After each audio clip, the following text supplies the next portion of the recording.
లంకినిని హనుమంతుడు దెబ్బకొట్టిన తర్వాత దేవతలు ఆంజనేయస్వామిపై పూలవర్షం కురిపించారు.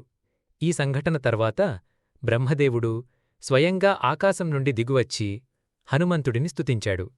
బ్రహ్మగారు హనుమంతుడిని స్తుతించడానికి 32 ఆంజనేయ నామాలను పఠించారు. ఈ 32 హనుమత్ నామాలు చాలా విశేషమైనవి. హనుమంతుడి లీలారూపం వేరు.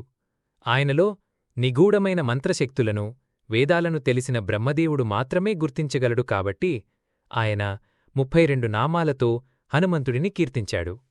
ఈ 32 నామాల సమూహాన్ని సుందర మంత్రం లేదా సుందర హనుమన్ మంత్రం అని పిలుస్తారు.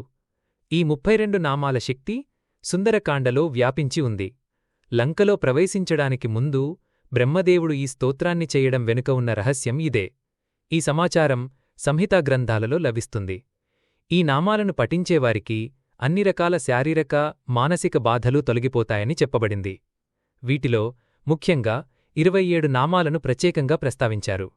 హనుమాన్ అంజనా సూనుః వాయుపుత్రో మహాబలః కపీంద్రః పింగళాక్షశ్చ లంకాద్వీప భయంకరః ప్రభంజనసుతః వీరః సీతాశోకవినాశకః అక్షహంతా రామసఖః రామకార్య దురంధరః మహాపదిగిరేర్ధరి వానర ప్రాణదాయకః వాగేశ తారకశ్చైవ మైనాకగిరిభంజనః నిరంజనో జితక్రోధః కదళీవనసంవృతః ఊర్ధ్వరేతా మహాసత్వః సర్వమంత్రప్రవర్తకః మహాలింగప్రతిష్ఠాప భావుకృత ప్రజపతాంవరః శివధ్యానపరో నిత్యం శివపూజాపరాయణః